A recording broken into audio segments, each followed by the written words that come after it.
नमस्ते चलन। कल जो हमारी कहानी दो बैलों की कथा, जिसमें दोनों के विचार विमर्श, मोती का स्वभाव, हीरा का स्वभाव, दोनों से भिन्न होने पर भी मोती हीरा का कितना सम्मान करता था। चाहता बहुत कुछ था, लेकिन हीरा की अनुमति के बिना वो कुछ नहीं करता था। और उनके ऊपर कैसी विपदा आई, सांड आया सामने, कैसे उनको मारने के लिए, पर और जब वह घायल हो गया तो मोती उसको और मारने के लिए तैयार हुआ। लेकिन हीरा ने अपनी आत्मीयता के कारण कहा कि जब सामने वाला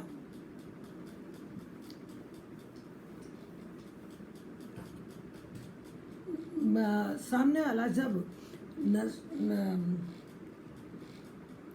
मजबूर हो गया तो उसे हमें मारने का हमको अधिकार नहीं है, क्योंकि लड़ाई बराबर वाले में होती है। और उसके बाद ही वो दोनों उसके पास कैसे, उन दो लोग कैसे आए लाठी लेकर, और दोनों को पकड़ लिया और कैसे काजी हाउस में बंद कर दिया गया। अब दोनों मित्रों को अब वहाँ देखा उन्होंने, अरे ये तो हम और एक कई जगह फंस गए। लेकिन आसपास में देखा तो हमारे जैसे कई अन्य जानवर, जैसे बकरियां, घोड़े, गधे, भैंस आदि वहाँ बंधी हुई थी। सभी जमीन पर, कोई पड़ा हुआ था, कोई मुर्दे के समान, कोई अधमरा हुआ, कोई, क्योंकि उनकी भी हालत हमारे वैसी थी शायद। कोई किसी को तो खड़े रहने की भी ताकत नहीं थी। और वह दोनों मित्र भी अब टकटकी लगाए ताकते रहे। टकटकी यानी एक नज़र पूरी उनकी फाटक पर थी कि कोई आएगा, चारा लेकर आता न दिखाई दिया। तो दोनों ने देखा, वो भी भूख से बेहाल थे। इंतजार था, क्योंकि जेल में भी रोटी मिलती है खाने को, तो इन जानवरों को तो वो भी नसीब नहीं था। इंतजार करते करते आखिर दोनों ने दीवार की नमकीन मिट्टी को चाट कर अपनी पेट की भूख को शांत किया। देखो आगे क्या होता है। रात को भी जब कुछ भोजन न मिला तो हीरा के दिल में विद्रोह की ज्वाला दहक उठी। मोती बोला, अब तो नहीं रहा जाता।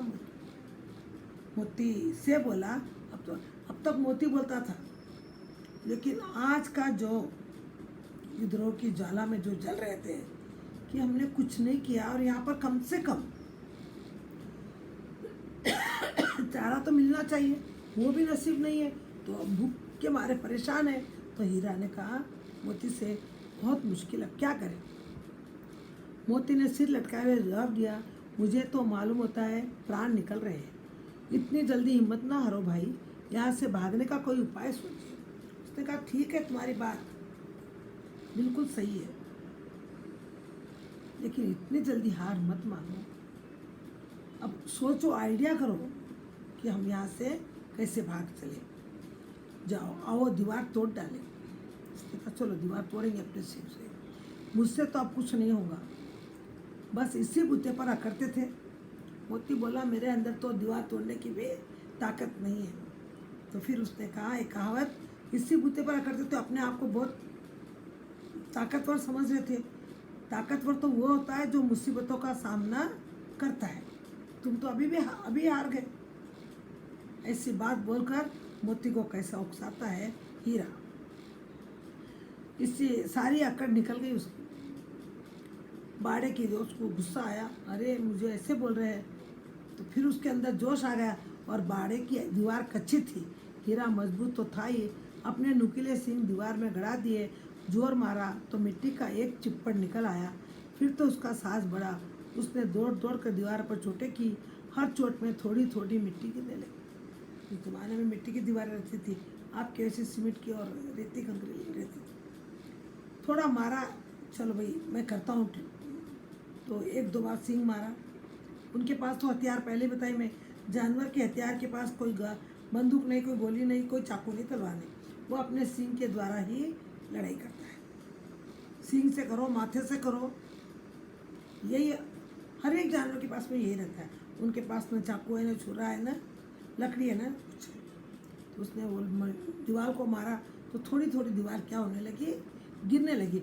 थोड़ी गिरने लगी तो फिर सांस जगा और भी वो मारने लगे। ऐसा कर कर के वो मिट्टी की दीवार को वो सींगों से मारने लगे। उसी समय काजी हाउस का चौकीदार लालटेन लेकर जानवरों की हाजिरी लेने आ निकला।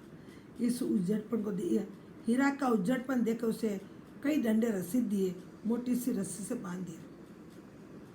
अब हाजिरी लेने के लिए हाजिरिया ने उपस्थित थी। कौन कितने है, या कोई मर गया या कोई कुछ हुआ, ये देखने के लिए वहाँ पर काजी हाउस का एक व्यक्ति अपने लालटेन लेकर, लालटेन यानी उस जमाने में वहाँ तो कोई लाइट थी नहीं, और वो लालटेन के जरिए उन सब का काउंटिंग करता था। पर उस समय उसने क्या देखा कि एक बैल जो दीवार को क्या कर रहा है, खुदेद खुदेद कर उसकी मिट्टी गिरा रहा है। तो उसने क्या किया, उसके उस गवारपन के कारण, उस मस्ती के कारण उसके ऊपर 2-4 डंडे लगा दिए, और डंडे लगाने के बाद फिर मोटी रस्सी से लाकर उसको बांध दिया कि अब ये रस्सी तो तोड़ नहीं सकता। मोती ने पड़े पड़े कहा, आखिर मार खाई क्या मिला? उसने ताना मारा हीरा को। मैंने कहा ना अभी, अब ये सब कुछ करने से अब तुमको क्या मिला? रास्ता तो नहीं मिला, लेकिन लाठियाँ तो बहुत मिली।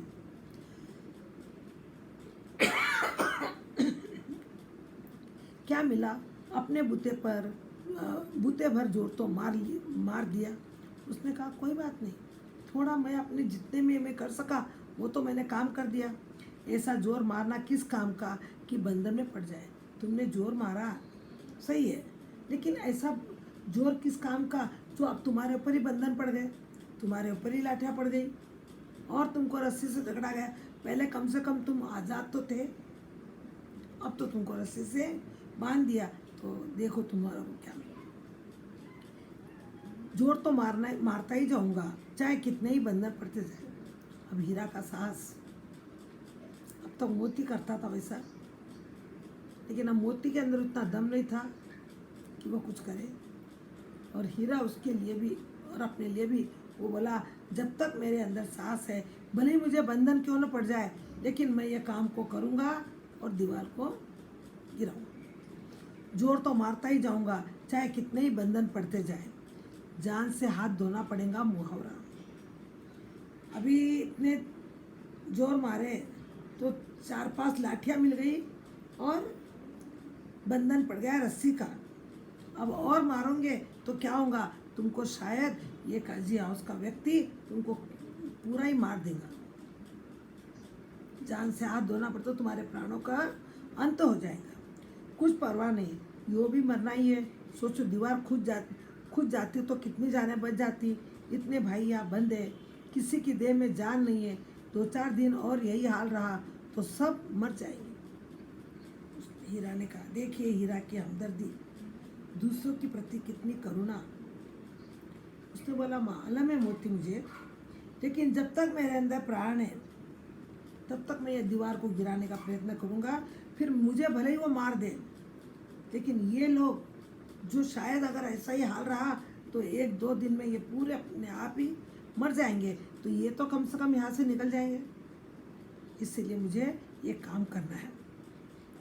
हाँ यह बात तो है। अच्छा तो ला, फिर मैं भी जोर लगाता हूँ।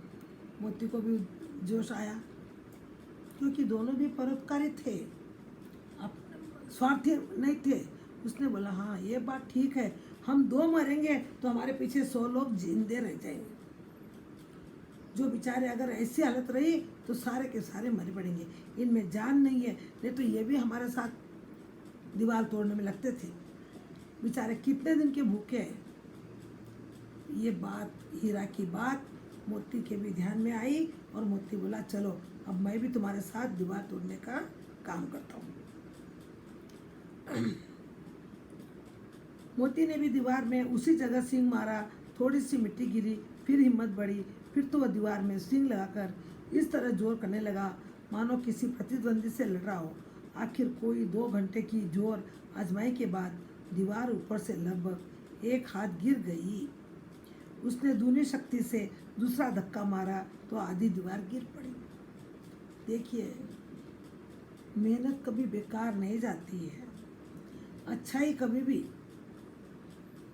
हमें आगे बढ़ने से नहीं रोकती है। पहले अकेला मोती था, हीरा, अब वो मोती भी उसके साथ जुड़ गया। और जैसे काम में अंदर लगन लग जाए, किसी को बचाने के लिए श्रद्धा भाव जाग उठे, तो भगवान हमारे अंदर बराबर ताकत देता है। मुक्त जानवर थे ये, इसलिए कहते हैं मनुष्यों से तो कई बेहतर है जानवर, जो अपनी जान की परवाह करके भी हम मनुष्यों को बचाते हैं। तो थोड़ा धक्का लगाने पर जमीन, दीवार गिरी और आधी गिर गई। अब तो दोनों में जोश आ गया। काम में कामयाबी मिल जाए तो क्या हो जाता है, हौसला बुलंद हो जाता है। उसने फिर डबल शक्ति लगा के दूसरा धक्का मारा तो एकदम आधी दीवार गिर गई। लेना, जहाँ चाह है वहाँ राह है, जहाँ करुणा है वहाँ पर भगवान की माया है, जरूर रहती है। दीवार का गिरना था कि अधमरे से पड़े हुए सभी जानवर चेत उठे। जैसे ही दीवार गिरी, प्रकाश हुआ उस अंदर काजी हाउस में, तो सब के सब के प्राण, जीव में प्राण आ गए, सचेत हो गए। अरे अब हम लोग यहाँ से भाग सकते हैं। उधर जो अंधेरी कोठरी में रह रहे थे, जब उजाला देखा तो उनको भी फुर्ती आ गई। सब जानवर चेत उठे यानी सबको होश आ गया, क्योंकि वहाँ पर उनको मालूम था कोई भी चारा नहीं है कि हम कहीं से भी भाग सकते, चारों ओर से बंद। कभी आपने गोलकुंडा किला को देखा होगा, उसमें रामदास को जिस जेल में रखे थे वो अब चारों ओर से पूरे बंद थे। सिर्फ थोड़ी सी हवा आने के लिए ऊपर के साइड में, वो भी इतनी ऊपर दीवार है, उसके अंदर जगह जगह पर 3 होल किए होते, उसी से उसका खाना पानी चलता था, दिया जाता था। बाकी कोई दरवाज़ा नहीं, कोई खिड़की नहीं। और वहाँ पर भी उन्होंने क्या किया आपने सुना होगा, कभी पढ़ा होगा। तो उन्होंने, रामदास के भक्त थे और उन्होंने अपने राम राम राम पत्थरों से सब जगह राम राम राम राम लिख दिया, जो आज भी आपको देखने को मिलता है। उसका नाम ही हो गया रामदास की जेल। और राम के भक्त होने के कारण उनको राम और लक्ष्मण ने आकर उनको वेश बदल करके उनसे वहाँ से उनको रिहा करवाया, छुड़ा दिया। तो देखिए यहाँ पर भी सबके मन में ओहो, सबको होश आ गया कि तीनों घोड़ियाँ सरपट भाग निकली, फिर बकरियाँ निकली, इसके बाद भैंसे भी खिसक गई, पर गधे अभी तक जो के त्यों पड़े थे। सब धीरे धीरे धीरे धीरे सब निकल गए, गधे वहाँ से उठे नहीं। हीरा ने पूछा, तुम दोनों क्यों नहीं भाग जाते हो, तुम यहाँ क्यों बैठे हो? एक गधे ने कहा, जो कहीं फिर पकड़ लिया जाए तो वापस यही आना है, इसके बदले तो यही रहो, तो क्या हर्ज है, अभी तो भागने का अवसर है। वो बोला, कोई बात नहीं, ट्राई करो, पकड़े जाएंगे जब देखे जाएंगे, अभी तो भागो, हमें तो डर लगता है, हम यही पड़े रहेंगे। वो बोला, नहीं, फिर भागेंगे, फिर पकड़ेंगे, फिर खाएंगे डंडों की मार, इसके बदले तो हम यही पड़े हैं, जब तक सांस है तब पड़े हैं। इस प्रकार से उनके अंदर हिम्मत हौसला नहीं आया। अब देखिए, आधी रात के ऊपर जा चुकी, दोनों गधे अभी तक खड़े सोच रहे थे भागे या न भागे, और मोती अपने मित्र की रस्सी तोड़ने में लगा हुआ था। दोनों गधे तो वैसे ही पड़े, सोच रहे जाए या न जाए, और यहाँ पर मोती अपने हीरा की रस्सी को काटने में लगा हुआ था। जब वह हार गया तो हीरा ने कहा, तुम जाओ, मुझे यही पड़ा रहने दो, शायद कहीं भेंट हो जाए। बोले, अब तुम जाओ, मेरे को बचाते बचाते तुम अपने प्राणों को मत खो। अगर वो आ गया तो तुमको भी डंडा और मेरे को भी डंडे मिलेंगे, तो कम से कम तुम तो बच जाओ। भगवान करे तो हमारी वापस से भेंट हो जाएंगी, लेकिन तुम मेरे को छोड़ो, मेरे को बचाने के चक्कर में तुम अपने प्राण भी मत खो। मोती ने आंखों में आंसू लाकर कहा, तुम मुझे इतना स्वार्थी समझते हो हीरा? हम और तुम इतने दिनों एक साथ रहे, आज तुम विपत्ति में पड़ गए तो मैं तुम्हें छोड़कर अलग हूँ। इस 2 पंक्तियों के द्वारा इंसान के अंदर भी इतनी आत्मीयता नहीं होती है जो हमने जानवरों में देखी।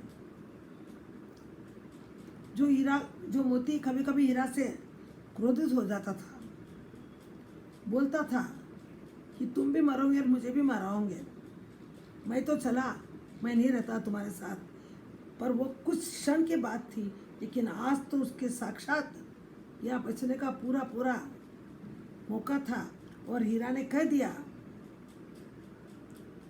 वैसी एक कहानी, सिपाही सोल्जर जो देश की सीमा पर लड़ रहे थे, तो एक सिपाही घायल हो चुका था और मरना तक, आखिरी अंतिम समय तक सांस ले रहा था समझो। उसको उठा कर दूसरा सिपाही उसको लेके जा रहा था। उसने कहा तू मुझे छोड़, मैं तो अब नहीं तो कुछ देर में मर जाऊंगा, लेकिन तू अपने प्राणों को खतरे में क्यों डाल रहा है? तो बोले मैं एक सैनिक, मेरा कर्तव्य जब तक जिसके अंदर सांस है जब तक उसको रक्षा करना, और मैं तुमको ऐसे इस अवस्था में छोड़कर जाने वाला नहीं। तो बताइए सच्चा वीर कौन, वो मरा वाला है या जो रक्षा कर रहा सो है? तो यहाँ पर भी वही बात हो गई। उसने कहा, मोती ने कहा कि आप मुझे इतना स्वार्थी समझ रहे हो, मैं तुमको यहाँ छोड़कर चला जाऊँ? ये बात तुमने कैसी सोची? हम और तुम इतने दिनों एक साथ रहे, आज तुम विपत्ति में पड़ गए तो मैं तुम्हें छोड़कर अलग हो जाऊँ? यही दोस्ती है, यही मनुष्यता है। ये ऐसा काम करूँगा तो मैं नीच कहलाऊँगा, आप सोच भी कैसे सकते हो? देखिए उनकी महानता को। हीरा ने कहा बहुत मार पड़ेंगी, लोग समझ जाएंगे ये तुम्हारी शरारत है। मुझे तो मार कम पड़ेंगी क्योंकि तुम ही बंधन में खुले हुए हो, इसलिए सब लोग तुम्हारे ऊपर ही आरोप लगाएंगे कि सारे जानवरों को भगाने का काम इस मोती का है, क्योंकि हीरा तो बंधा हुआ है। हीरा ने ये काम नहीं किया, इस दीवार को तोड़ने का काम भी तुमने किया होगा और सब सारे जानवर को जानने का काम भी तुमने किया। इसके लिए तुम्हारे ऊपर बेतहाशा दंडे पड़ेंगे, और मैं यहाँ वो दंडे को पड़ते हुए देख नहीं सकता, बचा भी नहीं सकता तो देख भी नहीं सकता। इसीलिए तुम यहाँ से क्या करो, चले जाओ। और लोग यही समझेंगे कि सारी गलती इस मोती की है। इसीलिए मेरे आँखों के सामने तुम्हें मारते हुए लोगों को मैं देखना नहीं चाहता हूँ। इसलिए तुम अपना, अगर हमारे भाग्य में होगा मिलन तो हम और कहीं मिल लेंगे, नहीं तो। हीरा ने कहा बहुत मार पड़ेगी। मोती गर्व से बोला, जिस अपराध के लिए तुम्हारे गले में बंधन पड़ा उसके लिए अगर मुझ पर मार पड़े तो क्या चिंता, इतना तो हो ही गया कि 9-10 प्राणियों की जान बच गई, वे सब तो आशीर्वाद देंगे। आज तुम्हारे पास फांसी का फंदा, रस्सी का फंदा किस लिए पड़ा तुम्हारे पर? क्योंकि तुमने दीवार तोड़कर उनको जाने का ये दिया। और अब ऐसी अवस्था में वो लोग तो चले गए, 9-10 प्राणी तो बच गए। तो 9-10 प्राणियों के लिए हम लोगों की जान गई तो भी कोई फर्क नहीं पड़ता है, हमें उनका आशीर्वाद तो मिलेगा। तो मैं बिल्कुल यहाँ से जाने वाला नहीं हूँ, क्योंकि हमने जो काम किया उसका कहीं ना कहीं तो आशीर्वाद आज नहीं तो कल हमको जरूर मिलेगा। ये कहते हुए मोती ने दोनों गधे को सींगों से मार कर बाड़े के बाहर निकाला, तब अपने बंधु के पास आकर सो रहा। वो जो गधे डर रहे थे उसको मोती ने मार कर सींग से ढकेल कर काजी हाउस के बाहर कर दिया। अब उनको फ्री कर दिया। फ्री करने के बाद वापस पुनः अपने मित्र के पास आकर, हीरा के पास आकर सो गया। भोर होते ही मुंशी और चौकीदार तथा अन्य कर्मचारियों में कैसी खलबली मची। खलबली यानी हलचल, अरे पूरे जानवर नहीं है, ये 2 ही है, सब भाग गए। हाँ, खलबली हलचल मच गई कर्मचारियों में। अरे हम तो जाग रहे थे, कहाँ चले गए, कैसे चले गए, दीवार तोड़ी तो भी हमें पता नहीं। ऐसी परेशानी सब है, इसके लिखने की जरूरत नहीं है, बस इतना ही काफ़ी है कि मोती की खूब मरम्मत हुई, उससे भी मोटी रस्सी से बांध दिया गया। जो हीरा ने कहा था ये सारा जानवरों का भगाने का काम मोती का ही है, क्योंकि मोती फ्री था, रस्सी से बंधा हुआ नहीं था, और उसने ही दीवार को तोड़कर उनको भगाने का प्रयास, क्योंकि हीरा तो मोटी रस्सी से बांधा हुआ है। तो इसके चलते जो हीरा ने कहा था वही हुआ। उसके ऊपर बहुत तो लाठियाँ पड़ी और उसके बाद उसको और मोटी रस्सी लेकर हीरा के साथ उसको भी बांध दिया गया। लेकिन उस हीरा के मन में, मोती के मन में कितनी आत्मीयता थी, कितनी शांति थी कि आज हम अपने प्राण खोए, लेकिन 10-15 लोगों के प्राण बचा दिए, उनको आज़ाद किए। इस खुशी का कोई पार नहीं था। और अपने मित्र को छोड़कर मुझे कोई जाने में जो प्यार, जो सुख नहीं मिलता, आज मुझे यहाँ रखकर उसको सुख की अनुभूति हुई। तो जो परोपकारी होते हैं, उनको परोपकार करने में जो आनंद मिलता है, उसका बखान करना, वर्णन करना लेखक की लेखनी में भी नहीं होता। एक देखिए अब उसके बाद क्या हुआ। 1 सप्ताह तक दोनों मित्र वहाँ बंधे पड़े रहे। सब तो गए, लेकिन दोनों के दोनों बड़े रस्से पड़े हैं। किसी ने चारे का एक तृण भी नहीं डाला, एक घास, सूखी इतनी सी घास भी नहीं डाली। एक बार पानी दिखा दिया जाता था, यही उनका आधार था। हाँ, एक बार उनके सामने पानी जरूर रखते थे, तो कम से कम 1 सप्ताह के अंदर उन्होंने खाया नहीं, सिर्फ पानी पीकर अपनी, वो भी पानी लिमिट। दोनों इतने दुर्बल हो गए कि उठा तक न जाता। ठठरियाँ निकल आई थी। ठठरियाँ यानी पूरी हड्डियाँ, जैसे हम लोग खाते तो हमारी भी हड्डियाँ हो जाती है, तो उनकी भी पूरी पीठ में चमड़ी पूरी सिकुड़ चुकी थी और वो हड्डियाँ चमक रही थी। एक दिन बाड़े के सामने डुग्गी बजने लगी और दोपहर होते होते वहाँ 50-60 आदमी जमा हो गए। ये डुग्गी यानी क्या है मालूम है आपको बच्चों? डुग्गी यानी जो कोई खबर देनी रहती है सरकार की ओर से। आज तो आपको न्यूज़ में आ जाता है, आपके व्हाट्सएप पर आ जाते हैं, आपके गूगल में आ जाते हैं, लेकिन उस ज़माने में कोई किसी को, जनता को अगर खबर करनी है तो एक बाजा बजाते थे, ठम ठम ठम बोल के, फिर लोग जमा होते थे, क्या आई, क्या सूचना है, और वो सुनते थे। तो वैसी एक सामने डुगबे आ रहा और 50-60 आदमी जमा हो गए। तब दोनों मित्र निकाले गए और उनकी देखभाल होने लगी। तब दोनों मित्र निकाले गए, उनकी देखभाल होने लगी। लोग आकर उनकी सूरत देखने और मन फीका करके चले जाते। ऐसे मृतक बैलों का कौन खरीदार होगा? यानी क्या हुआ पता आपको कि उनको बाजार में लाया गया और बेचने के लिए रखा गया। बता, डुंगी बजा बजा के, बाजा बजा बजा के लोगों को बुला रहे थे कि भाई यहाँ पर 2 बैल है, किसी को खरीदना है तो इतनी इसकी रकम, उसकी नीलामी होने लगी। लेकिन उन बैलों की हालत देखकर कोई खरीदने को तैयार नहीं था। सहसा एक दड़ियाला आदमी, जिसकी आंखें लाल थी और मुद्रा अत्यंत कठोर, आया और दोनों मित्रों के कुल्लों में उंगली गोद कर मुंशी जी से बात करने लगा। उसमें एक दड़ियाला आदमी, बहुत ही गुस्से वाला, आंखें लाल, मुद्रा यानी सूरत बहुत कठोर, और वो दोनों मित्रों के कुल्लों में उन्होंने देखा, उनके दोनों कुल्लों में यानी पेट के अंदर भी ऐसे उंगली डालकर देखा और उससे बात करने लगा मुंशी से। उनका चेहरा देखकर अंतर्ज्ञान से दोनों मित्रों के दिल कांप उठे। अब देखिए, उनका चेहरा देखकर अंतर्ज्ञान हो गया उनको। अरे ये तो और कोई नहीं है, ये कौन है? हीरा और मोती मेरे ही पहल है, इनकी ये आपने कौन है और उन्हें क्यों टटोल रहा है? इस विषय में उन्हें कोई संदेह नहीं हुआ। दोनों एक दूसरे के भीतर नेत्रों से देखा और सिर झुका लिया। सब समझ रहे कि ये ऐसा क्यों कर रहा है, ऐसा क्यों देख रहा है, क्यों ऐसा हाथ डाल रहा है इसमें चूल्हे में और देख रहा है। और दोनों ही आपस में एक दूसरे को पहचान लिए, लेकिन उनको किसी को संदेह नहीं हुआ। दोनों एक दूसरे के भीत नेत्रों से देखा। भीत यानी डर। उनको लगा कि अब ये और कौन है, हमको इसकी सूरत देखने से ऐसा लगता है कि ये हमको ले जाकर कसाई खाने में कत्ल कर देगा।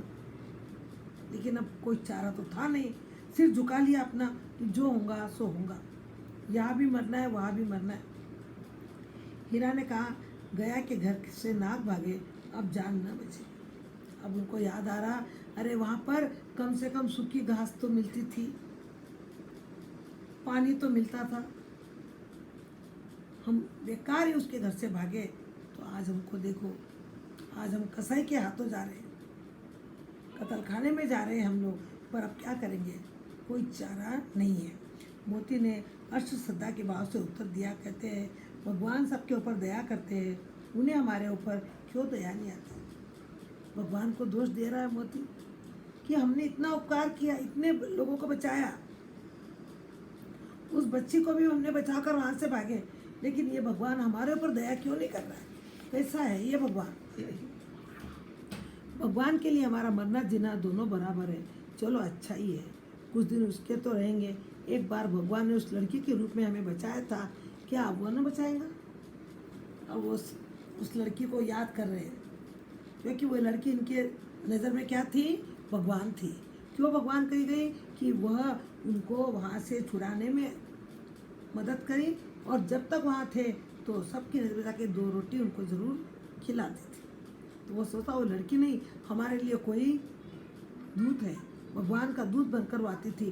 तो चलो भगवान ये इनको भी अच्छा ही है, कुछ ना कुछ तो रहेंगे। एक बार तो भगवान उस लड़की के रूप में हमें कोई बचाने आ जाएगा, यह आदमी छुरी चलाएगा, देख लेना।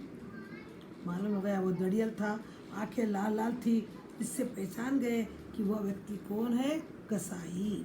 कसाई यानी जो जानवरों का कत्ल करता है, फिर उसके मांस को, उसकी हड्डियों को बेचता है। अब उसने सोचा कि ये हमारे ऊपर क्या करेगा? छुरी चलाएगा। तो क्या चिंता है? मांस, खाल, सींग, हड्डी सब किसी न किसी काम आ जाएंगे। उसमें से एक ने कहा, मोती हीरा ने कहा, अरे हम लोग अपने आप का क्या दे रहे हैं? बलिदान दे रहे हैं। हमको खुश होना चाहिए, हमारा एक एक चीज़ किसी के काम आएगा तो हम अपने आप से क्या हो जाएंगे? धन्य हो जाएंगे। नीलाम हो जाने के बाद दोनों मित्र उस दड़िल के साथ चले। दोनों की बोली लगी, नीलाम हुआ, और उस दड़िल व्यक्ति ने उसको, जब बोली लगती है तो किसी ने 50 कहा तो उसने आगे वाले ने 100 कहा, और 100 कहने पर उसको ना दे दिया, क्योंकि मालूम है बेचने वाले को कि इसका 50 रुपये भी मिलना मुश्किल है, क्योंकि इसमें कोई दाम नहीं। लेकिन उसको मालूम है, उस कसाई को मालूम है कि 100 का मैं इसको ले जाकर इससे मैं 200 रुपये भी कमा सकता हूँ। ऐसा सभी व्यक्ति अपने अपने पक्ष में फ़ायदे का ध्यान रखकर ही काम करते हैं। अब उसने लिया, उसके साथ चले। दोनों की बोटी बोटी काँप रही थी, एक एक हड्डियाँ, कि अब मरेंगे, अब मरेंगे, अब हमारे ऊपर छुरी चलेंगी, चाकू चलेगा। बेचारे पाँव तक न उठा सकते, पर भय के मारे गिरते पड़ते भाग जाते थे, क्योंकि वो जरा भी चाल धीमी हो जाने पर जोर से डंडा मारते। अगर हमने थोड़ी धीमे चाल कर दी तो पीछे से वो दड़ियल व्यक्ति हमारे ऊपर डंडा मारता था। तो डंडे की चोट से डर कर हम सीधे सीधे उसके आगे चल रहे थे। राह में गाय बैलों का एक रेवड़ हरे हरे हार में चरता नजर आया। सभी जानवर पसंद थे। रास्ते में खेत दिखाई दिया, खेतों में गाय बैल का एक ग्रुप, रेवड़ यानी झुंड, बड़े मज़े के साथ में क्या कर रहे हैं? हरी हरी घास खा रहे हैं। सभी जानवर पसंद थे। चिकने चप्पल, कोई उछलता, कोई आनंद से बैठा पागुर करता। कितना सुखी जीवन था इनका, पर कितने स्वार्थी है सब। किसी को चिंता नहीं कि उनके 2 भाई बधिक के हाथ में पड़े, कैसे दुखी है। किसी का ध्यान हमारी ओर नहीं जा रहा है। हमारे ही जात के लोग हैं, हमारे ही वंश के लोग हैं, लेकिन वो अपने खाने पीने में, खेलने में, कूदने में मस्त है। यानी यहाँ पर वो कौन से व्यक्ति कहलाएंगे? स्वार्थी। अगर उनके अंदर स्वार्थ नहीं रहता तो अपने ही जात के जानवरों को एक बधिक के हाथ में जाते हुए वो देख नहीं सकते। इस प्रकार से लेखक ने यहाँ पर कल्पना की कि यहाँ पर अपना और पराया, सहनशील और दूसरों के प्रति प्रेम की भावना कैसे आती है। तो हम इन 2 भाइयों के 2 भाई यानी हीरा और मोती, और बधिक यानी हत्यारा, जो जानवरों को मारता है उसको बधिक बोलते हैं। हाथ में पड़े दुखी है, लेकिन किसी का ध्यान भी हमारी ओर नहीं जाता है। एक जाति का व्यक्ति दूसरे जाति की अगर कोई परेशानी देखे तो उसके दुख में वो भागीदार बनता है। वही सजा, ये हमारे जाति के लोग हैं, हमारे ही वंश के लोग हैं, लेकिन हमारी ओर किसका ध्यान नहीं जा रहा है। सहसा दोनों को ऐसा मालूम हुआ कि यह परिचित रहा है। हाँ, इसी रास्ते से गया, उन्हें ले गया था। वही खेत, वही बाग, वही गांव मिलने लगा। चलते चलते उनको लगा इस रास्ते से हमने एक बार जरूर गुजारा। जब गया के साथ गए थे तब हम लोग इसी रास्ते को पार करे थे। वही खेत है, वही बाग है, वही गांव मिलने लगा। प्रत्येक क्षण उसकी चाल तेज होने लगी। सारी थकान सारी दुर्बलता गायब हो गई। आह, यह लो, अपना ही हार आ गया। इसी कुएं में हम पूर चलाने आया करते थे। यही कुआं है। मोती ने कहा, हमारा घर नजीक आ गया है।